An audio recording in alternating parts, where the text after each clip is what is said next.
पूरा उसका उपयोग कर रहे होंगे और अच्छा पेपर भी आ रहा है, ऐसा नहीं कि बहुत टफ आ रहा है, बढ़िया पेपर आ रहा है। मैं कुछ क्वेश्चंस आप लोगों के समक्ष यहाँ पर करवाऊंगा। तो यहाँ जीएस का मैं स्टार्ट कर लेता हूँ कि जीएस में किस प्रकार के क्वेश्चंस पूछे गए हैं। एक क्वेश्चन यहाँ पर दिया हुआ है, पार्लियामेंट को क्या कहते हैं? जो भारत की पार्लियामेंट है, भारत की पार्लियामेंट को क्या कहते हैं? कि सर भारत की पार्लियामेंट को हम किस नाम से जानते हैं? पार्लियामेंट, तो आप कहेंगे सर पार्लियामेंट का नाम पूछा था, तो सभी लोग जानते हैं कि भैया संसद कहते हैं, हिंदी में क्या कहते हैं जी? संसद कहते हैं। कोई यहाँ पर तो दिक्कत नहीं होगी। दूसरा है फॉर्मूला 1 2022 किसने जीता? जो फॉर्मूला रेस है बेटा, क्वेश्चन नंबर 1, क्वेश्चन नंबर 2 कि फॉर्मूला 1 रेस रेस 2022 किसने जीती? ये क्वेश्चन आया था कि आप लोग हाँ या ना में भी बताते रहना किसने जीती। तो आप लोग क्या कहेंगे सर किसने जीती थी? तो सर्जियो परेज ने। किसने जीती थी बेटा? ये जीती थी सर्जियो पेरेज ने। तो यहां पर आप लोग बता देंगे सर पेरेज ने जीती है। अगले क्वेश्चन पर हम लोग चलेंगे, नेक्स्ट क्वेश्चन पर हम लोग चलेंगे कि सर 2 क्वेश्चंस तो ये हो गए। अब आप लोग अपनी हाजिरी बताओ यस करके कि आया था या नहीं। क्या ये क्वेश्चंस आए थे? आप लोग अपनी हाजिरी दे दो। एक है बेटा जागोई चोलोम नृत्य, चोलोम नृत्य से संबंधित है कि बेटा चोलोम चोलोम का संबंध पूछा था। जागोई चोलोम का संबंध है क्या? जागोई चोलोम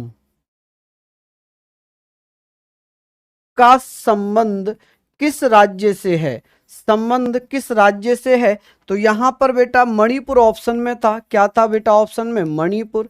तो ये आपका आंसर होगा। यही क्या हो जाएगा आपका मेरे साथियों? आंसर होगा। अगला प्रश्न है भोर का तारा किसे कहते हैं? भोर का तारा, भोर का तारा किसे कहते हैं?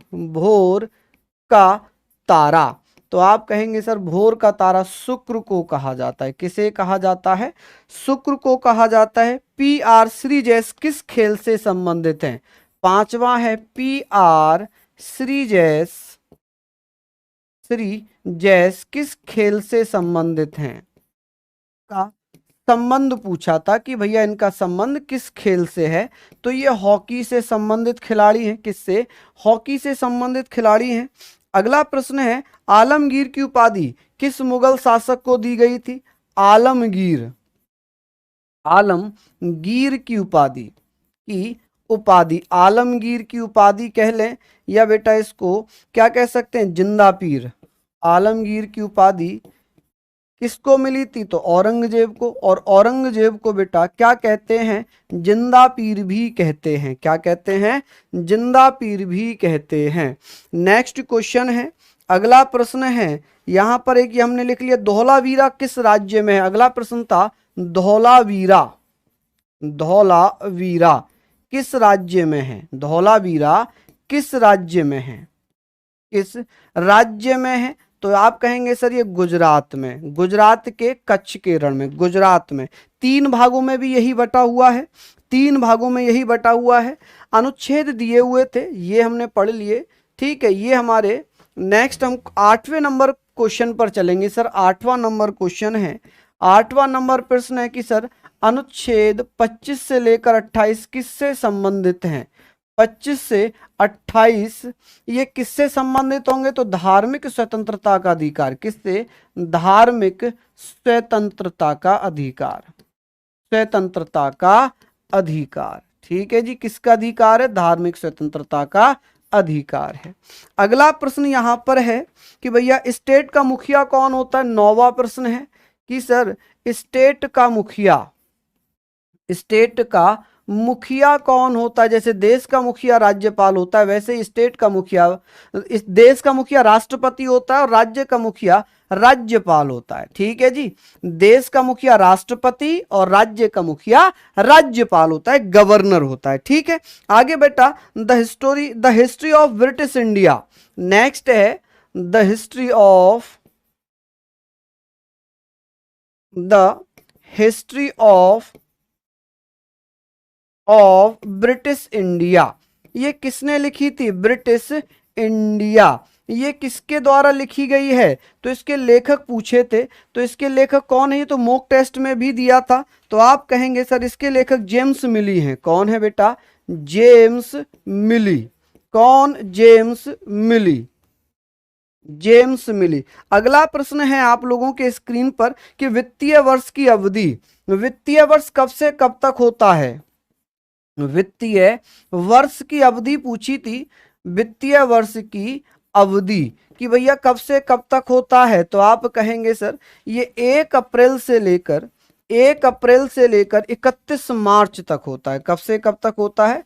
31 मार्च तक होता है। क्या यही क्वेश्चन है ऑप्शन में? चलिए आगे हम बात कर रहे हैं क्वेश्चन नंबर 12। क्वेश्चन नंबर 12 की अगर मैं बात करूं, क्वेश्चन नंबर 12 क्या कहता है बेटा? वर्तमान महान्यायवादी। बताइए, ये तो हमने क्लास में कर रखे। मैं कह रहा हूं कि पॉलिटी या कोई भी सब्जेक्ट ऐसा नहीं होगा जो आप लोग बेटा अच्छे से ना कर पा रहे हो। देखिए 2-4 क्वेश्चन तो हमेशा ही टफ आते हैं। ठीक है, वर्तमान महान्यायवादी, महान्यायवादी तो आप कहेंगे सर कौन है? आर वेंकट रमणी। कौन? आर वेंकट रमणी जी हैं। ठीक है, नेक्स्ट क्वेश्चन की हम तरफ चलते हैं। बेरी वेरी रोग कैसे होता है? बेरी वेरी रोग, तो आप कहेंगे सर बेरी वेरी रोग। बेरी वेरी रोग की अगर मैं बात करूं तो ये बेटा B1 से होता है क्या? ठीक है, नेक्स्ट क्वेश्चन है मसाला बोर्ड की स्थापना या मसाला बोर्ड का मुख्यालय पूछा है। ठीक है, किसका बेटा? मसाला बोर्ड का मुख्यालय। क्वेश्चन नंबर 14 है मसाला बोर्ड का मुख्यालय। मुख्यालय तो आप बताएंगे कोच्चि है। ऑप्शन में कोच्चि था, अगर कोच्चि नहीं होगा तो केरल दिया होगा। क्या दिया होगा? केरल दिया होगा। यही था बेटा, केरल दिया होगा। ठीक है, अच्छा आगे हम लोग चर्चा करेंगे। हाँ जी, हम लोग आगे चर्चा कर रहे हैं। ये लिख लिया। रामकृष्ण परमहंस के संस्थापक पूछा था। रामकृष्ण परमहंस के संस्थापक। 15वां प्रश्न है कि sir Ramakrishna Paramhansa, sorry Ramakrishna mission होगा, परमहंस तो गुरु थे। रामकृष्ण मिशन के संस्थापक पूछे हैं। रामकृष्ण परमहंस तो गुरु, किसके गुरु थे? विवेकानंद के संस्थापक। तो बेटा 1897 में स्थापना हुई थी कलकत्ता के बिलुड में। किसके द्वारा? विवेकानंद जी के द्वारा, स्वामी विवेकानंद। ठीक है जी, स्वामी विवेकानंद के द्वारा। आगे हम बात कर लेते हैं कि सर हिमालय के उत्तरी भाग की श्रृंखला को किस नाम से जानते हैं? बताना आप लोग भी ये प्रश्न कि सर हिमालय की उत्तरी पर्वत श्रृंखला को किस नाम से जानते हैं? पर्वत श्रृंखला को हम किस नाम से जानते हैं? तो जास्कर। किस नाम से? जास्कर के नाम से जानते हैं। क्या ये क्वेश्चंस थे? हाँ जी। नेक्स्ट क्वेश्चन एक बच्चा कह रहा है कि ये एसएससी पूछ रहा है। बिल्कुल एसएससी पूछ रहा है। ठीक है, अब बात करेंगे सरोज वैद्यनाथन को कालिदास पुरस्कार कब मिला? यहां हम बात कर रहे हैं सरोज वैद्यनाथन को कालिदास पुरस्कार कब मिला? तो 2009-10 में ये पुरस्कार उनको दिया गया है। चलिए आगे हम लोग बात करेंगे दशहरा का अन्य नाम। 18th क्वेश्चन है कि सर दशहरे का अन्य नाम क्या है? अन्य नाम तो आप कहेंगे सर अन्य नाम विजयदशमी होगा ऑप्शन में, विजयदशमी। अगर विजयदशमी ऑप्शन में नहीं होगा तो बेटा एक और है अयुद्ध। क्या नाम है उसका? अयुद्ध पूजा या आयुद्ध पूजा।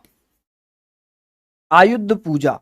ठीक है जी, आयुद्ध पूजा। यहां तक आप लोगों ने लिख लिया। अच्छा एक क्वेश्चन और आया था कि वो क्वेश्चन क्या था? पीएम आवास योजना किससे संबंधित है?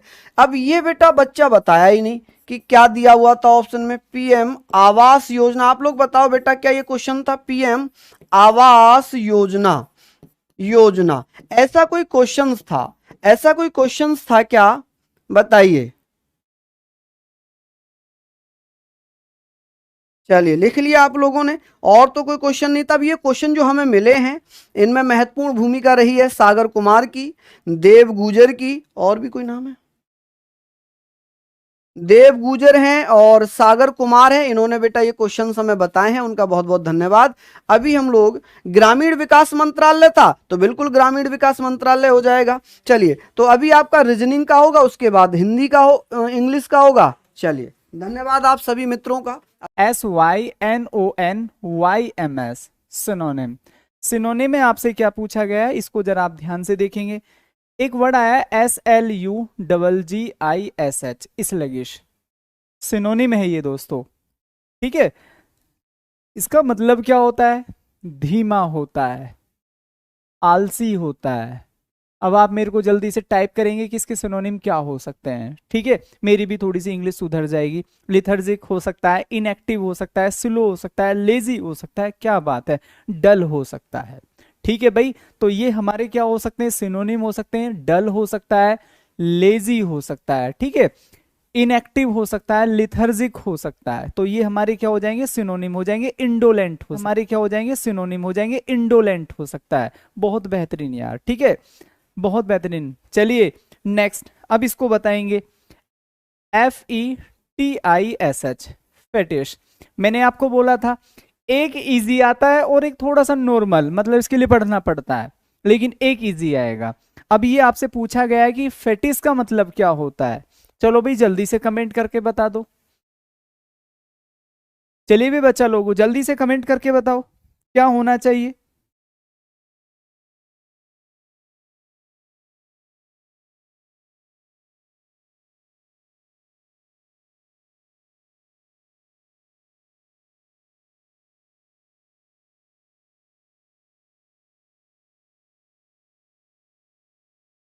नेक्स्ट, मैं इसमें कह देता हूं अधिक समय देना। ठीक है, सपोज करिएगा कोई घर के काम कर रहा हो, उस काम में वो बिल्कुल इंसान डूब गया है, वो उस काम में बिल्कुल डूब गया, उसे नहीं पता कि उसे आधा घंटा हो गया है, 2 घंटे हो गए, 4 घंटे हो गए उस काम को करते हुए, वो उस काम में बिल्कुल डूब गया है। किसी भी काम की धुन सवार हो जाना, OBSESSION, ऑब्सेशन हो सकता है, मैनिया हो सकता है। किसी भी काम की धुन सवार हो जाना मतलब ज्यादा समय लेना, जितना होना चाहिए उससे भी अधिक समय लेना। ठीक है, नेक्स्ट एक वर्ड पूछा गया है इसी में आपसे, वॉल्यूमिनस। क्या हो जाएगा भाई? वॉल्यूमिनस हो जाएगा। VOLUMINIOUS। ठीक है भाई, वॉल्यूमिनस। वॉल्यूमिनस इसका मतलब क्या होता है? वॉल्यूमिनस इसका मतलब होता है लंबा चौड़ा। क्या हो जाएगा अगर मैं हिंदी में बात करूं? लंबा चौड़ा, विस्तृत, फैला हुआ।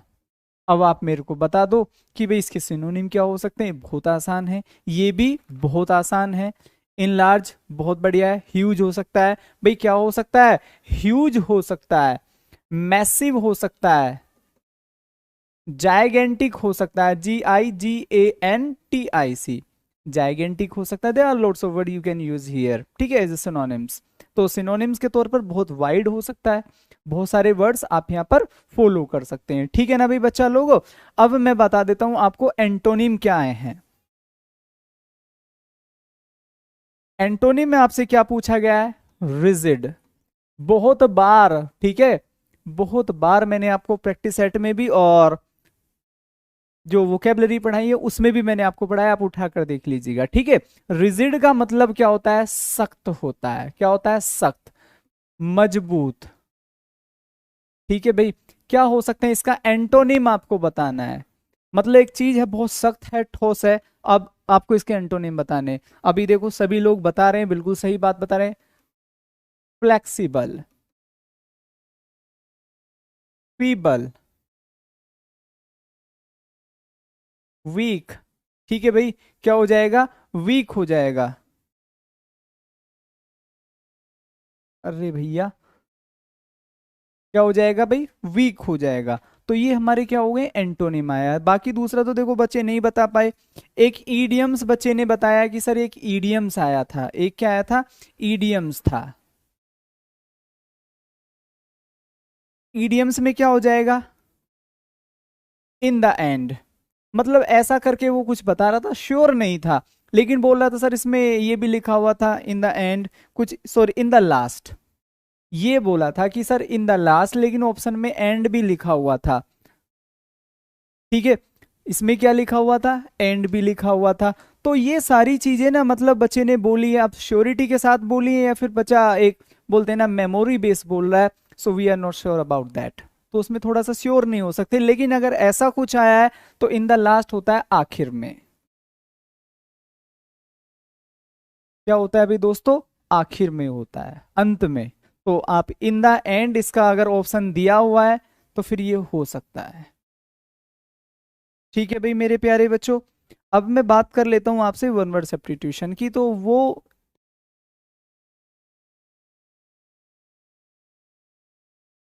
वन वर्ड सब्स्टिट्यूशन, दो क्वेश्चन आपको यहां से पूछे गए हैं, दो क्वेश्चन आपको यहां से पूछे गए हैं।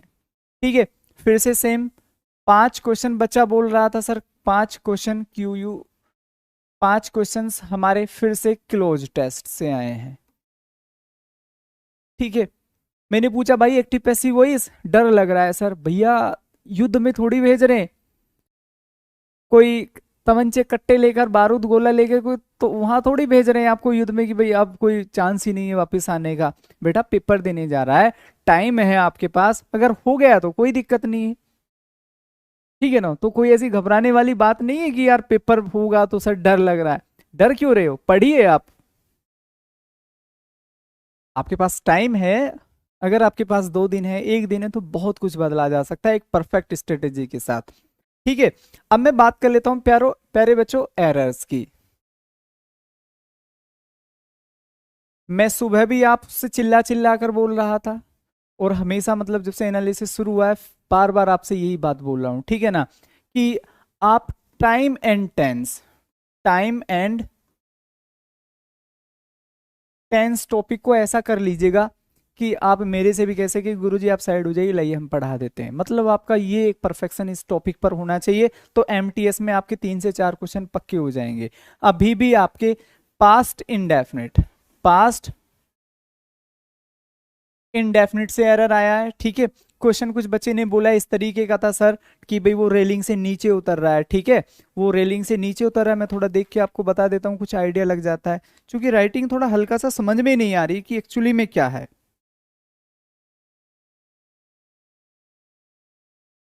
लेकिन फिर भी बच्चे के एफर्ट्स को सलाम। ठीक है, जिसने ये भेजा है। हाँ, तो ये अब समझ में नहीं आ रहा, होल्ड लिखा है हेल्ड लिखा है, थोड़ा सा इसमें डाउट है, मैं क्वेश्चन बता देता हूँ, कुछ इस तरीके का भेजा है, लेकिन श्योर नहीं, अगर श्योरिटी के साथ पता चले तो भी क्या करना है, तो ही हेल्ड या फिर होल्ड, जो भी है ये, the RAILING railing as he walked, DOWNED, अब ये लिखा हुआ है डाउन द स्टेयर्स। तो अगर इसको देखें, चाहे ये कुछ भी हो, चाहे हम इसमें यहां एरर करें, क्योंकि देखो क्वेश्चन को तभी किया जा सकता है जब श्योरिटी के साथ एक्यूरेटली लिखा हो। अब हमें नहीं पता इसमें कहाँ क्या मिस्टेक्स हैं, लेकिन हमें ये पता है कि इस टाइप का एक क्वेश्चन आया है, इस टाइप का एक क्वेश्चन आया है, तो चाहे इसमें कुछ भी, देखो रेलिंग में एरर नहीं हो सकता भाई, रेलिंग में एज में, ठीक है, एज में शायद हो, तो एज ही, लेकिन यहाँ पर एज का एरर नहीं है, एज ही वॉकड डाउन, अब शायद यहाँ एरर हो सकता है, स्टेयर्स में कोई एरर नहीं। तो अगर इसको ध्यान से देखेंगे, ये भी वर्ब का है, ये भी वर्ब का है, तो मैं इसलिए आपसे बार बार बोल रहा हूं, ठीक है, कि भाई कहीं ना कहीं आप टाइम एंड टेंस टॉपिक को बहुत अच्छे से निपटा डालिए। ठीक है भाई, चलिए एक और क्वेश्चन बच्चे ने यहां पर लिखा है, ही एन लिस्टिंग, मैं वो भी बता देता हूं आपको जो पूछा गया है, ही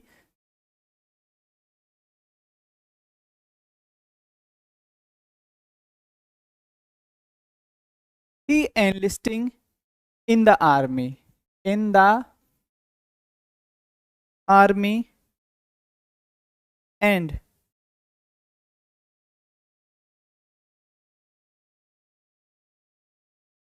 went to war when he was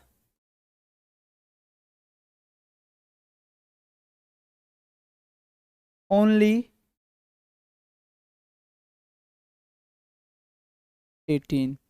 अब थोड़ा सा ये जो दिया हुआ है एनलिस्टिंग, ठीक है भाई, अब ये कह रही है, तो अब अगर हम इसको ध्यान से देखें, he enlisting in the army and went to war when he was only 18, जब वो 18 साल का था। ठीक है भाई, अगर हम ध्यान से देखें तो ही एनलिस्टिंग, ये तो कोई सेंस ही नहीं बैठ रहा है, ये तो कोई सेंस ही नहीं बैठ रहा है भाई। उसने अपने आप को आर्मी में, ठीक है ना, स्थापित किया, एनलिस्टेड किया, तो यहां पर क्या हो जाएगा, एनलिस्टेड हम कर सकते हैं, तो एनलिस्टेड हमारा यहां पर सही हो सकता है। तो ये मतलब मैं आपको यही समझाना चाह रहा हूं मेरे प्यारे बच्चों कि आपको ना टाइम एंड टेंस को बहुत अच्छे से फोकस कर लेना है। ठीक है, दो क्वेश्चन आपके जो आए थे, दो क्वेश्चन जो आपके बने थे, स्पेलिंग एरर कहां से बने थे, स्पेलिंग एरर से बने थे, लेकिन वो बच्चों को श्योरिटी के साथ याद नहीं है, तो इसलिए इसमें थोड़ी सी प्रॉब्लम है मेरे दोस्तों। और बाकी फिर से सेम वही प्रोसीजर रहेगा, सेम वही प्रोसीजर रहेगा कि आपको पैसेज और पैसिव नरेशन, यहां से कोई क्वेश्चन आपसे आस्क नहीं किए गए। इसमें एक और जोड़ लीजिएगा, PQRS, तो ये पहले भी नहीं आए थे, लेकिन एक शिफ्ट में भी आज एक क्वेश्चन आ गया था। ठीक है, आज एक क्वेश्चन आ गया था मेरे दोस्तों पैसिव वॉइस से, तो आपको उसको नेगलेक्ट करना है। अभी मैं कल सुबह की शिफ्ट में फिर से, मतलब जो नेक्स्ट शिफ्ट होगी उसमें मैं आपको बता दूंगा कि सच में एक्टिव पैसिव वॉइस आ रहे हैं, क्योंकि बच्चे अभी ट्रेवल में होते हैं तो एक्यूरेटली नहीं बता पाते, बहुत बार आवाज का इशू हो जाता है। ठीक है, तो मैं नेक्स्ट शिफ्ट में आपको इतला कर दूंगा कि भाई इसमें ये चीजें आ रही हैं कि नहीं आ रही है। ठीक है, दूसरी बात, सेम वही प्रोसीजर है एग्जाम का, लेकिन जो इवनिंग का शिफ्ट होते हैं उसमें थोड़ा सा चीजें बदल जाती है, थोड़ी सी चीजें दोस्तों बदल जाती हैं, बाकी सेम है। तो आप पढ़िए मेहनत से, चीजें आसान, कुछ एक दो वर्ड टफ आ जाते हैं तो एक मतलब मोस्टली आसान भी होते हैं। ठीक है ना, तो यही हमारा एनालिसिस था और इसी के आधार पे मतलब मोस्टली आपको आगे चलना है। टाइम एंड टेंस और आपका सब्जेक्ट वर्ब एग्रीमेंट, और दूसरा मैंने प्रीपोजिशन आपको बताया था, आप इसको बहुत अच्छे से मैनेज कर लीजिएगा। बाकी basic one word substitution, basic ही ईडियम्स आ रही है। अब देखो ऐसे क्वेश्चन आ रहे हैं in the end idioms phrases में, तो इनको मुझे लगता है कि कोई इतना ज्यादा आपको पैनिक होने की जरूरत नहीं है, परेशान होने की जरूरत नहीं कि सर क्या होगा। जैसे अभी कुछ बच्चे कमेंट करे सर डर लग रहा है, इसमें डरने जैसी कोई बात नहीं, एमटीएस का पेपर देने जा रहे हैं। ठीक है, तो आपको डरना नहीं है, आपकी तैयारी अच्छी है, चीजें बेसिक आ रही हैं, बेसिक कंसेप्ट। ठीक है, और जो भी नवीन सर ने आपको और अजीत सर ने स्टैटिक जीके पढ़ाई, आप उसको बहुत अच्छे से फॉलो करके जाएं, टोटल पेपर वहीं से छप रहा है। ठीक है, जो विपिन भाटी सर और मैंने वोकेबलरी आपको यहाँ पर पढ़ा रखी और जो ग्रामेटिकल कंसेप्ट आपको पढ़ा रखे, उससे एक भी चीज बाहर नहीं जा रही, डैम श्योर। ठीक है, सेम रीजनिंग और मैथ्स का हाल है, तो आप उसको अच्छे से पढ़ के जाइए, बाकी कोई दिक्कत नहीं, आपकी तैयारी अच्छी है। तो प्यारे बच्चों, जिनका आगे एग्जाम है उनको पूरे रॉ परिवार की तरफ से, RWA परिवार की तरफ से ऑल द बेस्ट, अच्छा करके आइए। जय हिंद।